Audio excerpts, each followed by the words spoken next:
Welcome to the Protagonist Pub. My name is Tammy, and this is where characters gather.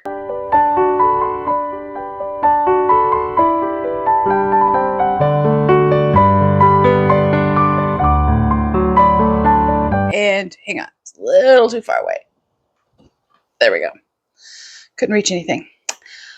I hope y'all had a great weekend. Dave took a long weekend, so it was nice and peaceful here. Unfortunately, it's still determined to be summer outside. We haven't had rain in going on 2 months at this point after what started off as a very wet winter. And I'm over it. Or not wet winter, wet summer. Yeah, I'm definitely over it. So unfortunately, the weather's not changing anytime soon here, so I just have to live with it. Okay.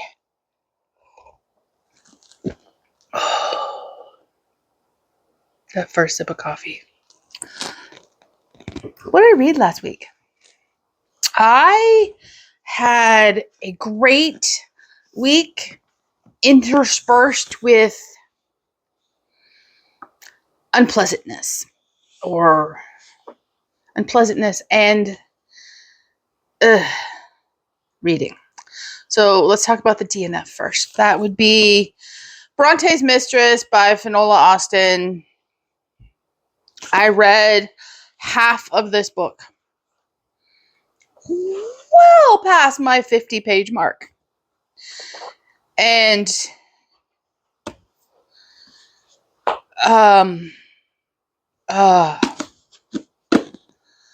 so it purports to tell the story from Mrs. Robinson's point of view regarding the affair of Bronwell Bronte and Mrs. Robinson.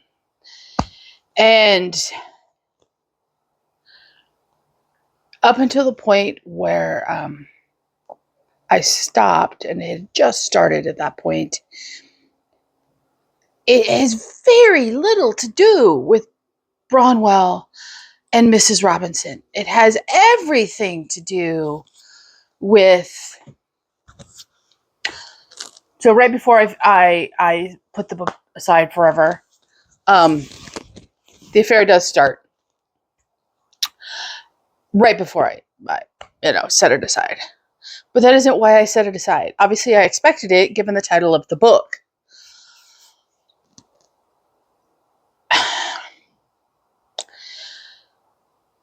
That entire portion of the book I read was nothing more than a modern-day feminist spin on the downtrodden, I do not like my plot in life, middle upper class Victorian housewife. And it turns her into this, turns Mrs. Robinson into this, woe is me, my husband is unaffectionate and unfeeling, and I am a passionate early 40s woman, and I deserve more, and my mother-in-law is overbearing, and my living children are disappointments, and I long for my deceased daughter, who at the age of 2 was the only one who understood me. Yawn, whine, and... It was incredibly, incredibly frustrating. And I know on his death, the Bronte sisters burned all of the correspondence of Bronwell. And there is no correspondence surviving that I'm aware of, or that the author attributed in her work, of Mrs. Robinson. So this is a purely made up intellectual exercise that is determined to paint Mrs. Robinson as this sympathetic, downtrodden, unloved woman who had no choice but to seek affection from a man 20 years her junior. And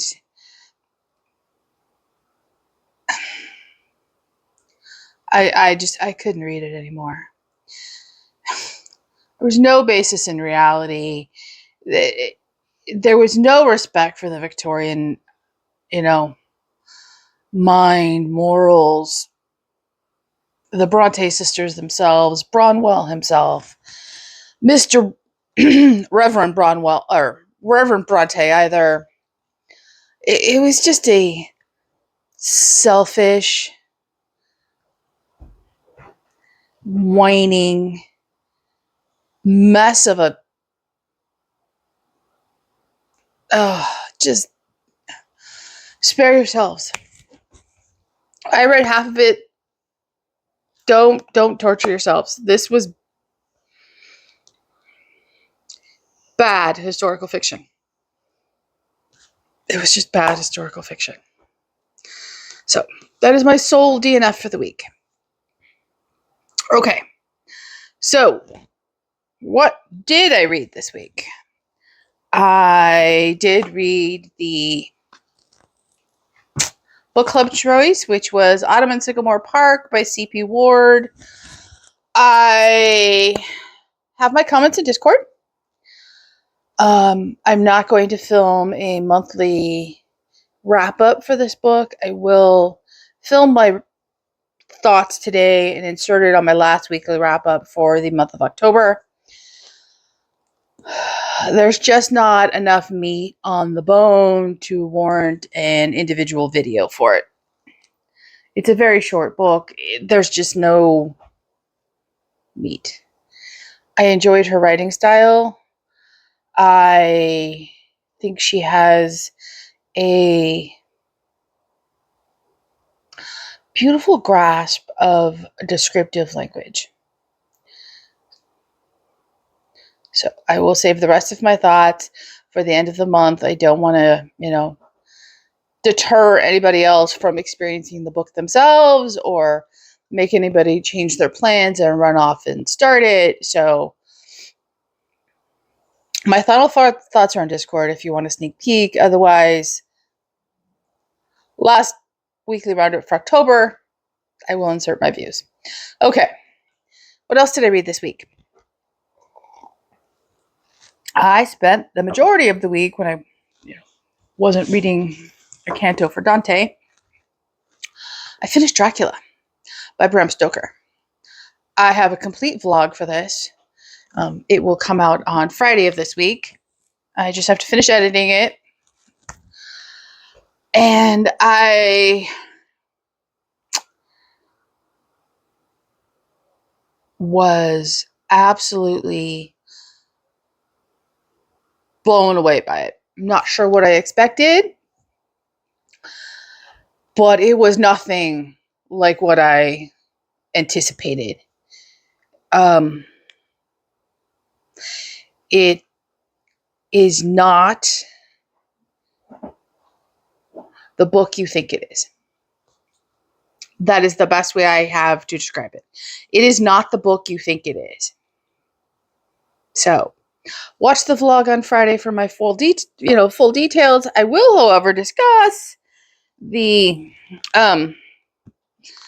this is my Ignatius Critical Press edition of Dracula, and it has an introduction by Eleanor Borg Nicholson, and it has 3 critical essays in the back after the text of Dracula himself. So I will talk about those. Let's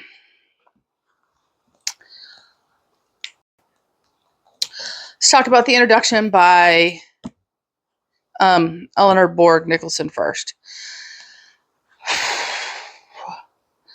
She does a very good job in the introduction discussing the history of Dracula, its reception, and a little bit of Stoker's life. But I disagree with some of her analysis of the story itself. Now, I read her analysis after I finished the story. And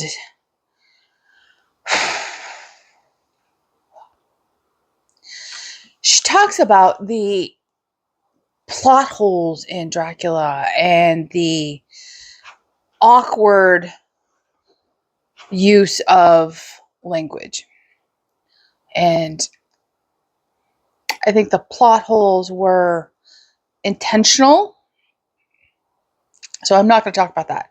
It's the awkward use of language that really bothered me.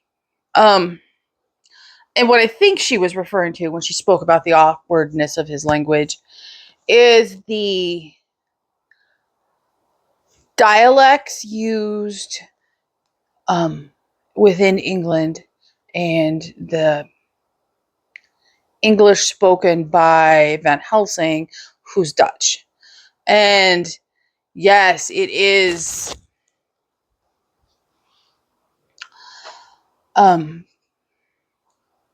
difficult to read for the modern reader, but it is appropriate where it is used. It is not the vast majority of the book by any stretch of the imagination. And when she uses it, not in connection with Van Helsing, but in particular with side characters on English soil who are imparting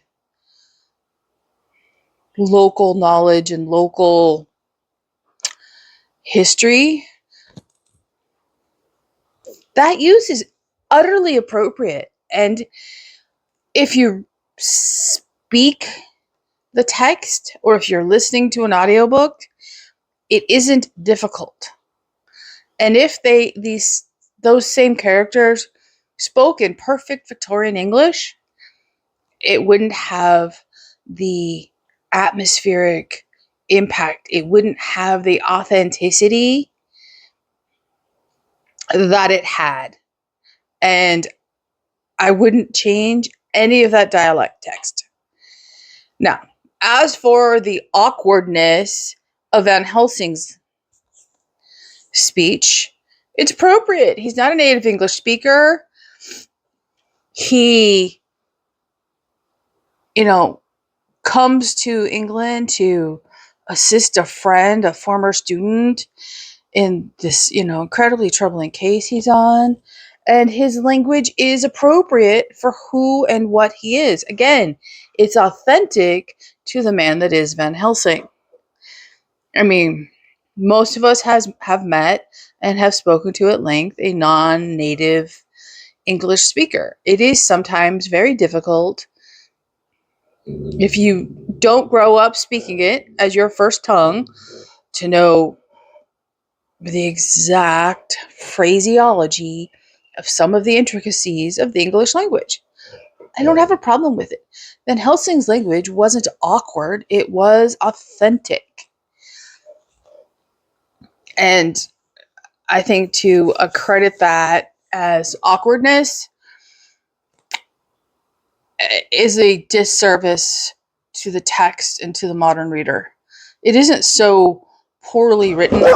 It isn't so poorly written that you cannot understand the intent of what is being spoken by the native English dialects or Van Helsing's non-native English speech.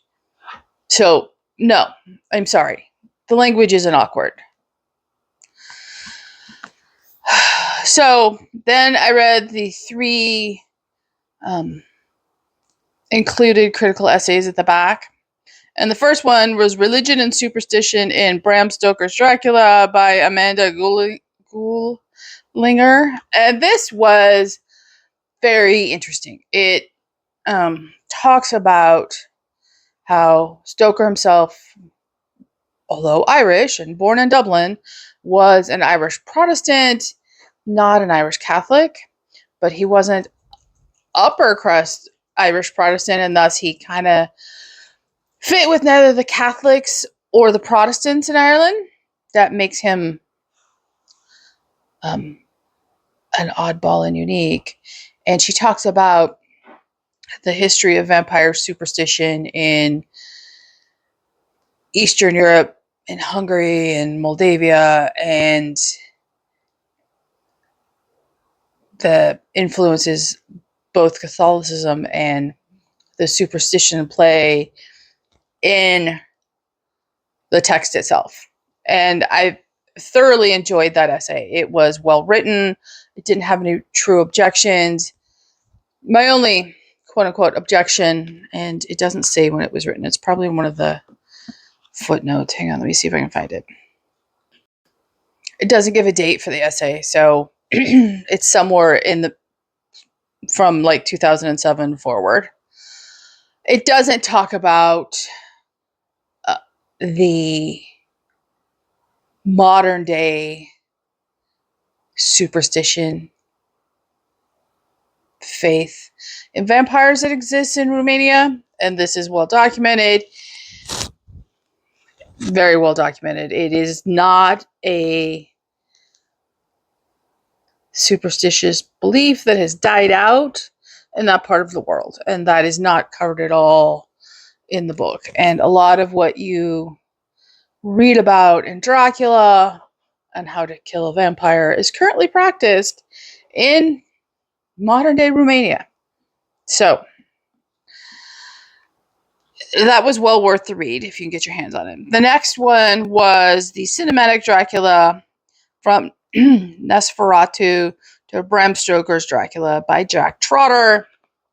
And this wasn't as interesting to me. I don't watch vampire movies. I could care less. I did sit down this weekend and watch what was apparently the internet consensus and the consensus of this critical essay as the most faithful adaptation of Bram Stoker's Dracula on film, and that was the 1977 version of Dracula done by the BBC. It's only available on YouTube. It isn't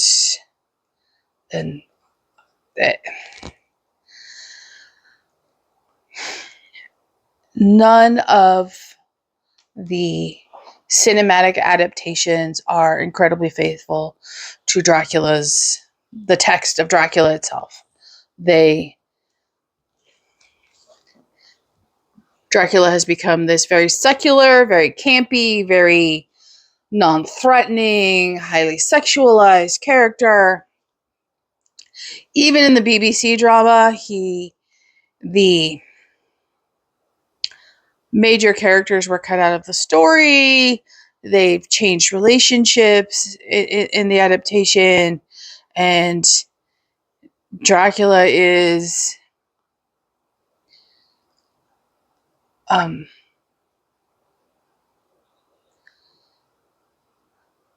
not nearly as threatening.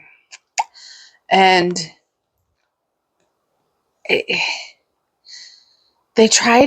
all of those films try to take this concept of Dracula and bring him forth into the modern age and disassociate him the character, from his roots. And it doesn't work. He's turned into this scary, but not scary, campy, no ill intent anti-hero that is just unrelated to the book in its entirety. So, yeah, I'm not going to be watching any more adaptations in the future. I could care less. They were all just nonsense from my perspective. And the last critical essay is entitled Professor, Psycho Research Agent, Detective. Van Helsing's Role in Dracula by J.K. Vendover. This was fascinating. Van Helsing is much more present on the page and in the story than Dracula himself, as he points out in this essay. In the original text released by Bram Stoker as published, it was 392 pages, and of those it was 390 pages, and of those 390 pages, Dracula himself appears in 62 pages. 62 pages out of 390. Yeah. So Van Helsing is a much more present character. He appears fairly early on after chapter 5 and is present throughout the rest of the story. And he is the one that has the knowledge that drives the story forward. And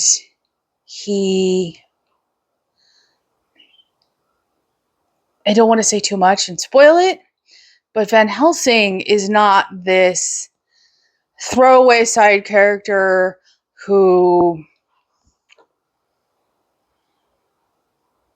deserves to be relegated to second place behind Count Dracula, because he, in my opinion, absolutely does not deserve that demotion in the story. He is pivotal to the events of the book. So, the 3 essays were interesting. They didn't add anything to my overall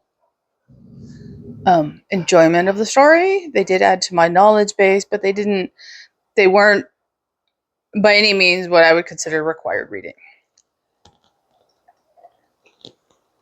I will tell you that overall, Dracula is an easily read novel.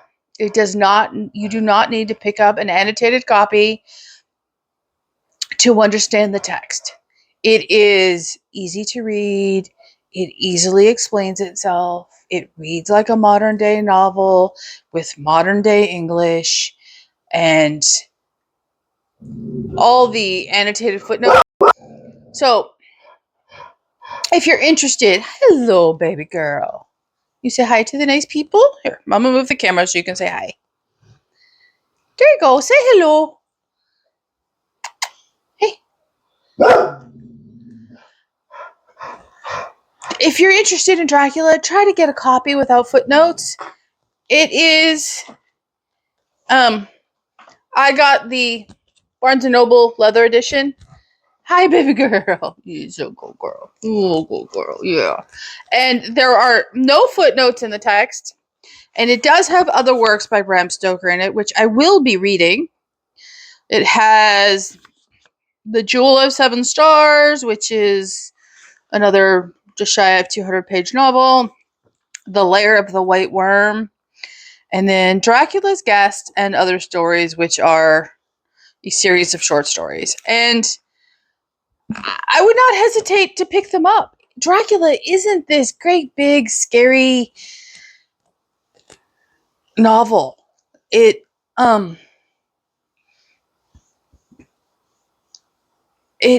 was fantastic. So, full thoughts on my vlog on Friday.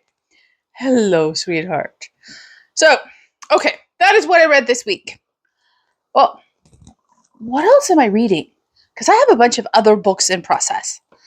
So, I am still reading Beneath the Forsaken City by Carla Lorano.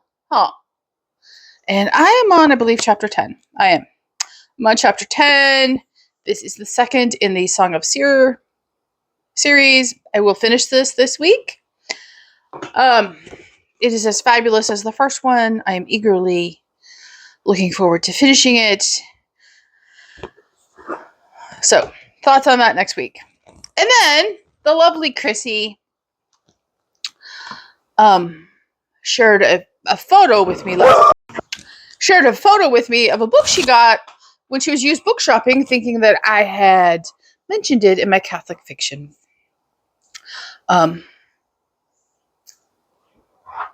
video, which I will link down below. I had not.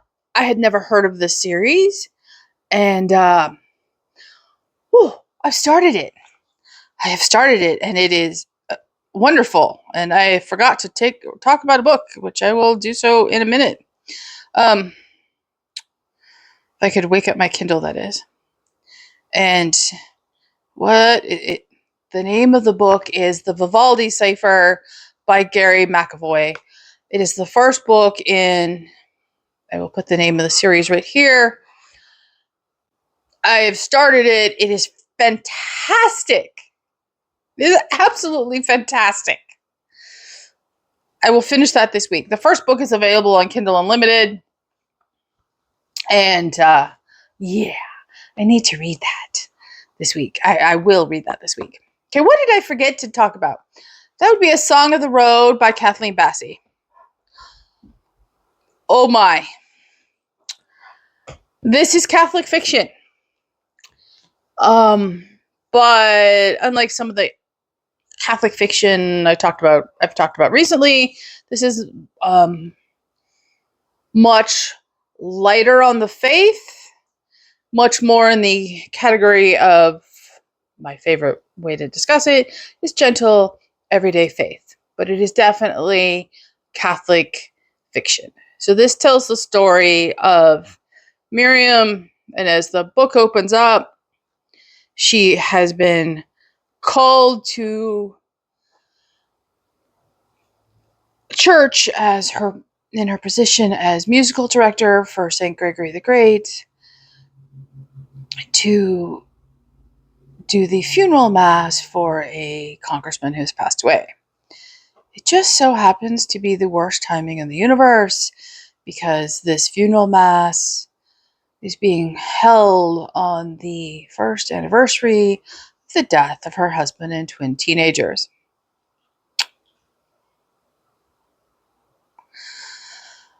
The opening chapter had me absolutely sobbing.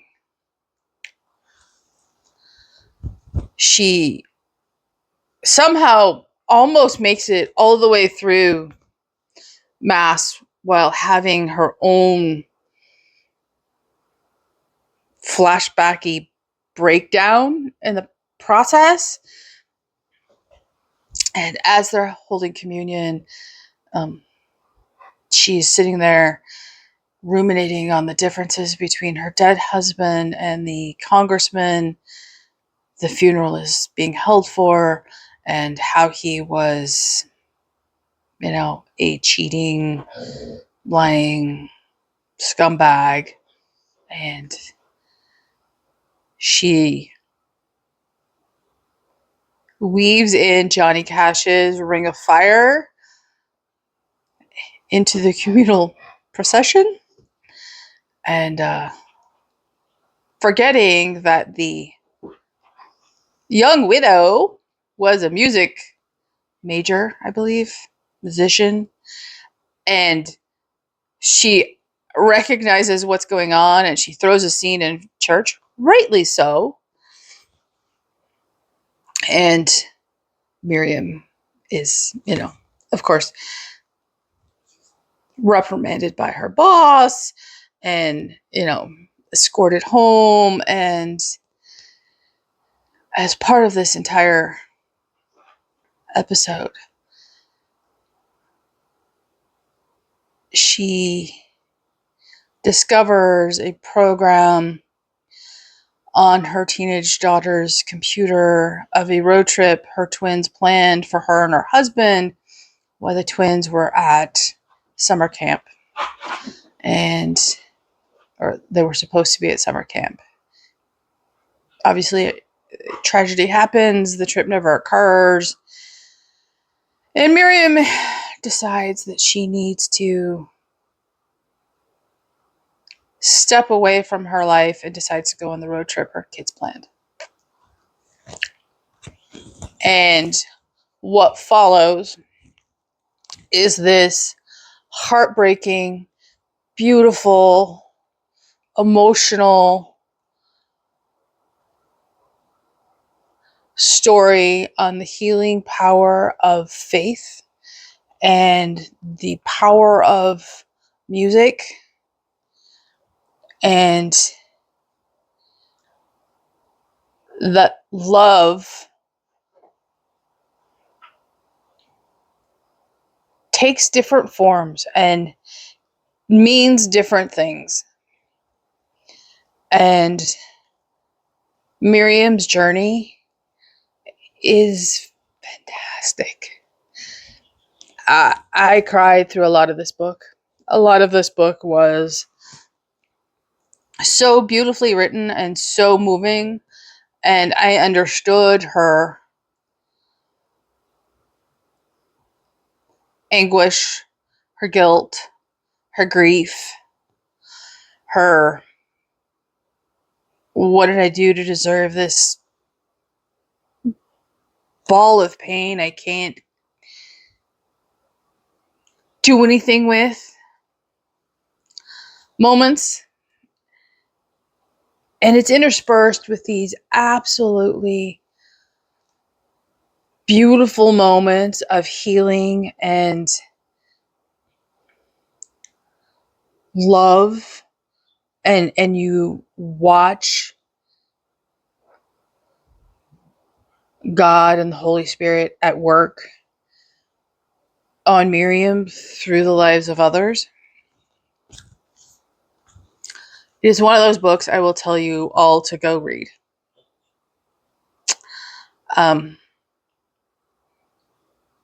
will read anything she writes based on this book right now. It's the first and only book I've read by her. It was her debut novel. It was recommended to me by the wonderful Sheridan Peterson. So Sharon, thank you. If you love music, read this book. If you want a beautiful story of learning to forgive yourself, read this book. If you need to come to terms with unresolved grief, read this book.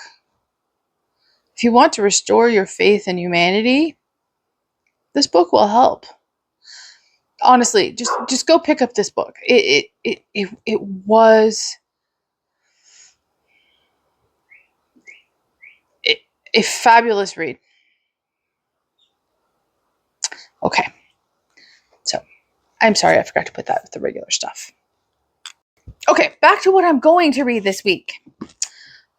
After I finish Beneath the Forsaken City and the Avenant or the Vivaldi Cipher, I'm going to pick up The Yard by Alex Grecian. I've wanted to read this for so long. I have book 2. It's October. So I will definitely start this week. I'm in the mood. I'm very, very much in the mood. So that. I am also starting this week The Woman in White by Wilkie Collins. I cannot wait to start this book. I cannot wait to start this book. So, yeah. Again, it's another epistolary novel. And I will let you know. And if it's good enough, maybe I'll vlog it too. So we shall see. Okay, that's what I'm going to read next week. Did you read anything good last week? Leave a comment down below, like and subscribe, and I will see you here next time at the Protagonist Pub.